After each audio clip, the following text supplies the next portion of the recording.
So hello everyone, welcome to day second of complete English analysis. Today we will discuss the second chapter of First Flight, that is Fire and Ice. In this chapter the poet is talking about two perceptions. कैसे world का and होगा. First है fire and second is ice.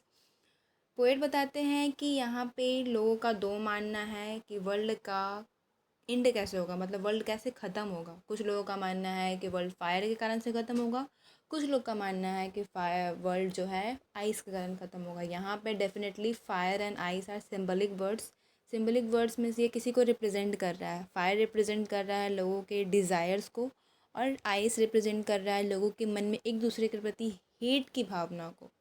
Poet जो है इन दोनों में से fire को सपोर्ट कर रहे हैं. उनका मानना है कि लोगों के मन में जो डिज़ायर्स है वो वर्ल्ड को डेफिनेटली एंड कर सकता है.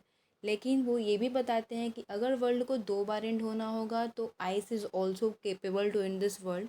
सो let's read it. Some say the world will end in fire, some say in ice. From what I have tasted of desire, I hold with those who favor fire.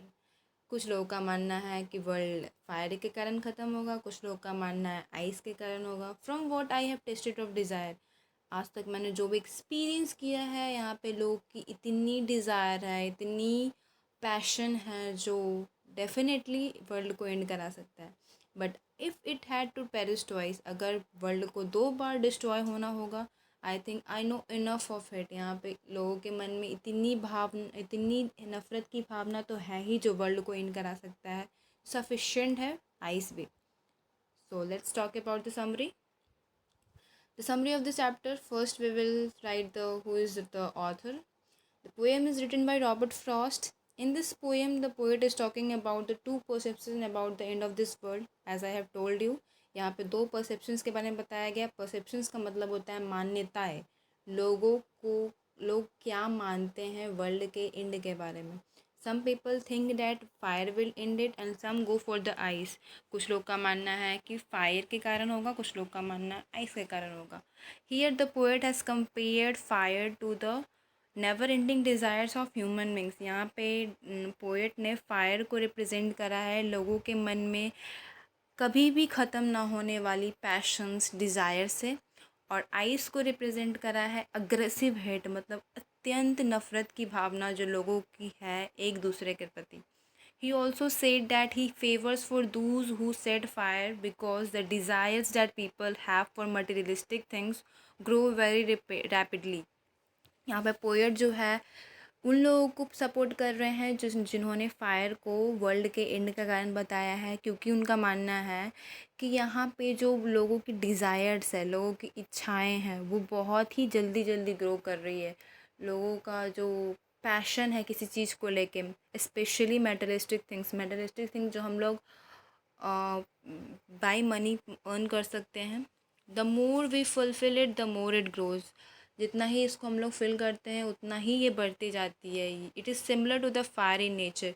ये जो nature में इसका जो nature है एकदम fire की तरह है. फायर कैसे एक बार चलता है तो बढ़ते ही जाता है, बढ़ते ही जाता है, उसी तरीके से हमारा डिज़ायर्स भी है, वो एकदम रेस्टलेस है, कभी भी वो शांत नहीं होता है. हम लोग को कुछ पूरा हो जाता है तो हमें कुछ और भी उसकी उसको कुछ और चीज़ की डिज़ायर हो जाती है. Both have no limit on themselves. दोनों को ही अपने आप में कोई कंट्रोल नहीं है. Hence it is enough to destroy the world one day. और ये एक दिन ऐसा आएगा जो वर्ल्ड को एंड करा सकता है. On the other hand he also talks about the second perception. He said that if the earth is to be ended twice. वो बोलते हैं कि अगर वर्ल्ड को दो बार एंड होना होगा तो इमेंस हेट जो लोगों की है, लोगों के मन में जो एक दूसरे के प्रति नफ़रत की भावना है, जो द्वेष है, वो भी वर्ल्ड को एंड करा ही सकती है.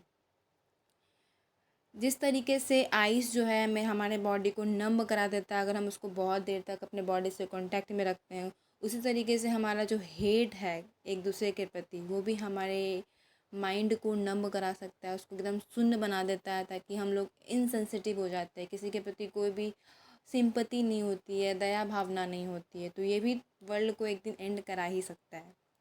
So let's discuss about the important question answers.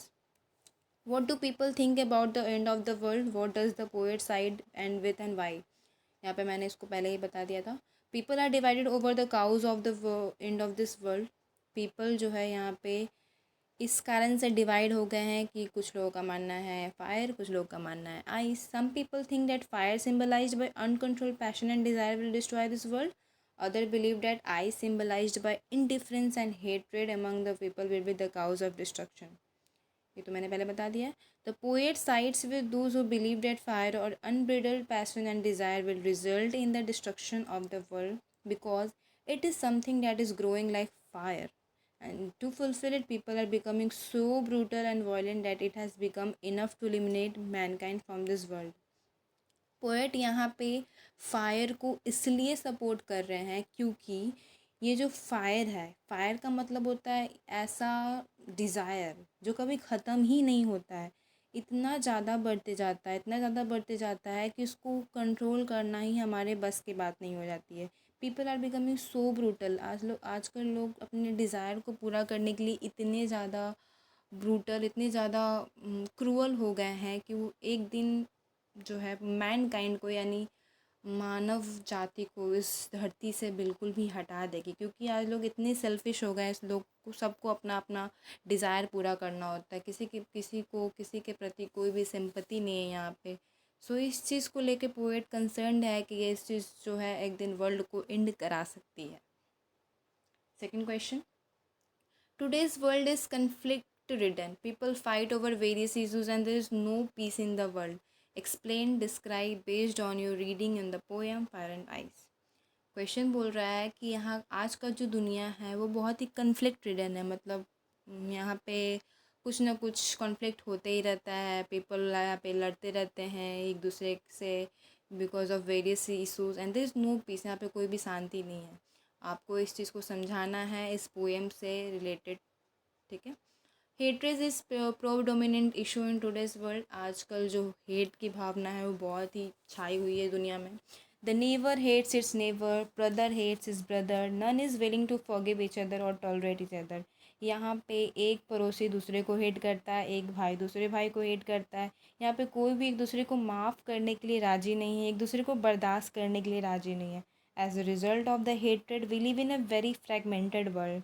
इतना ज़्यादा नफ़रत की भावना हो गई है कि हम लोग एक दुनिया में भी रह के अलग अलग हैं, बहुत ही फ्रैगमेंट हो चुके हैं. If hatred continues to rule our lifes and world, अगर ये नफ़रत की भावना कंटिन्यू रही हमारे वर्ल्ड में, कुछ भी नहीं बचेगा यहाँ पे. Nothing will remain intact. कुछ भी जुड़ा नहीं रहेगा यहाँ पे. All our achievements will perish and the world will come to an end. हम लोग जो भी हासिल किए हैं, जो भी अर्न किए हैं, वो एक ना एक दिन ख़त्म हो जाएगा और वर्ल्ड भी ख़त्म हो जाएगा. If we have to save the world we need to learn how to forget and forgive. अगर हमें इस धरती को, इस वर्ल्ड को बचाना है तो हम लोग को सीखना होगा कि कैसे माफ़ करना है और कैसे भूलना है किसी चीज़ को. For this, we need to have an enormous amount of love and compassion and be willing to tolerate the differences and learn to get along with each other. इस चीज़ के लिए हमें सीखना होगा, बहुत ही हमें सिंपैथी दिखाना होगा, एक दूसरे के प्रति प्रेम भावना दिखाना होगा और एक दूसरे को टॉलरेट यानी बर्दाश्त करना होगा. अगर कोई किसी में किसी चीज़ की कमी भी है तो उसको हम लोग को इग्नोर करना चाहिए. तभी हम लोग एक दूसरे के साथ रह सकते हैं. Question third. Some say the world will end in fire, some say in ice. From what I have tasted of desire, I hold with those who fear. This is an extract based question जो आजकल बहुत ही ज़्यादा पूछा जा रहा है. इसमें आपको पोएम का कुछ सेक्शंस दिया रहेगा और आपको उससे रिलेटेड क्वेश्चंस पूछेगा. What is the poets opinion of the world in these lines. यहाँ पे पोएट का ओपिनियन क्या है. तो poets opinion is that the world will end in fire. Second question. What is the contradictory opinion of the public. यहाँ पे लोगों का कॉन्ट्राडिक्टरी ओपिनियन क्या है. कॉन्ट्राडिक्टरी मतलब वैसा ओपिनियन, वैसा विचार जो दो लोगों के बीच में अलग अलग हो, दोनों को अपोज करने वाला हो. तो the contradictory opinion of the people is the debate whether the world will end in fire और ice. Third question. How are ice and fire similar to each other though they have contradictory traits. Third question ये बोल रहा है कि fire and ice एक दूसरे से similar कैसे है अगर दोनों का जो गुण है वो एक दूसरे के अपोजिट है. तो हाँ, यहाँ पे fire and ice are two different things, लेकिन दोनों में एक चीज़ सिमिलर ये है कि वो दोनों जो है वर्ल्ड को इन कराने के लिए केपेबल है. Both ice and fire are similar in the sense that both of them would destroy everything in the world. Question number 4. These are question that is asked in CBSE, so मैंने इसको इसलिए रखा है क्योंकि ये पूछा जा चुका है. But if it had to perish twice, I think I know enough of it to say that for destruction ice is also great and would suffice. यहाँ पे it का मतलब क्या है? यहाँ पे it का मतलब है world. What do you mean by perish? Perish का मतलब होता है कोई भी चीज़ का डिस्ट्रक्शन होना, डिस्ट्रॉय होना. What does ice stand for? यहाँ पे ice जो है हेट्रेड को रिप्रेजेंट करता है. What would be the cause of destruction? यहाँ पे cause of destruction या तो ice हो सकता है या फिर फायर हो सकता है. Fifth question, discuss how extreme behavior can hasten the world with respect to fire and ice. यहाँ पे आपको बताना है कि कैसे हमारा जो बिहेवियर है इस वर्ल्ड को एंड कराने में बहुत ही बड़ी भूमिका निभाता है. Fire symbolizes desire and ice symbolizes hatred. Desire is a kind of intense love or want that focus people on getting and possessing and acquiring. Desire एक ऐसा चाह है, इच्छा है जो लोगों को मजबूर करता है किसी चीज़ को पाने के लिए, किसी चीज़ को अक्वायर करने के लिए. Our society is full of people who spend their lifes working to get a bigger and better TV. हमारी सोसाइटी में बहुत ऐसे लोग हैं जो जिनके पास बहुत कुछ है, फिर भी वो लगे पड़े हैं, अपना लाइफ स्पेंड किए जा रहे हैं कि उनको और मिले और मिले. यहाँ पे कभी भी लोगों का मन शांत नहीं होता है कि हमें बस मिल गया, अब हमें कुछ नहीं चाहिए. Everyone is wanting something more and more. A more stylish car और a more extravagant house. जिसके पास बाइक है उसको कार चाहिए, जिसके पास छोटा सा घर है उसको बड़ा घर चाहिए. This kind of desire can lead people to destruction in the form of bankruptcy or even broken relationship. यहाँ पे ये जो डिज़ायर है एक दिन वर्ल्ड को इंड करा सकता है इन द वे, क्योंकि वो किसी चीज़ को पाने के लिए इतने ज़्यादा मतलब सेल्फिश हो जाते हैं कि वो बैंकरप्ट हो जाते हैं. बैंकरप्ट मतलब कंगाल हो जाना. एंड ब्रोकन रिलेशनशिप, और अपनी वो रिश्तेदारी दोस्ती सब कुछ छोड़ छाड़ देते हैं, अपने रिलेशनशिप को भी छोड़ देते हैं, इतना वो सेल्फिश हो जाते हैं. Frost poem speaks on the issue of greed corrupting people and even society. Frost का जो पोएम है वो बताता है कि कैसे लोग इतने लालची हो चुके, इतने करप्ट हो चुके हैं, इतने सोसाइटी में करप्शन भर चुका है कि ये एक ना एक दिन वर्ल्ड को तो एंड करा ही देगा. The power of hate which is symbolise by ice is just as great as desire. यहाँ पे जो हेट की भावना है जिसको आइस रिप्रेजेंट कर रहा है वो भी कम नहीं है. World desire consumes quickly, hate produces devastation. जिस तरीके से डिज़ायर बहुत जल्दी बढ़ता है उसी तरीके से हेट भी है वो भी बहुत जल्दी डिवास्टेशन यानी डिस्ट्रक्शन करता है. It can linger in people's mind for lifetime. ये जो नफ़रत की भावना होती है ना बहुत ही खतरनाक चीज़ होती है, वो हमारे माइंड में ना हमेशा के लिए रहती है. Moreover it consumes the hater even more than the person hated. ये बहुत इंटरेस्टिंग लाइन है. जो हेट्रेड की भावना होती है, अगर हम किसी के प्रति नफ़रत रखते हैं ना तो जिससे हम नफ़रत करते हैं उससे ज़्यादा वो नफ़रत की भावना हमें सताती है, हमें परेशान करती है. हम ओवर थिंक करते हैं कि क्या मैं सही उसको मतलब मैं सही करता हूँ ना, मैं सही कर तो रही हूँ ना उसको नफ़रत उसको हेट करके. ये हेटेड करने वाले को ज़्यादा सताती है. इट दस रुइन लाइफ्स, इसलिए ये लाइफ को बर्बाद कर देती है, वर्ल्ड को एंड करा देती है. So this is all I have done for this chapter. Thank you so much for watching. मिलते हैं नेक्स्ट वीडियो में.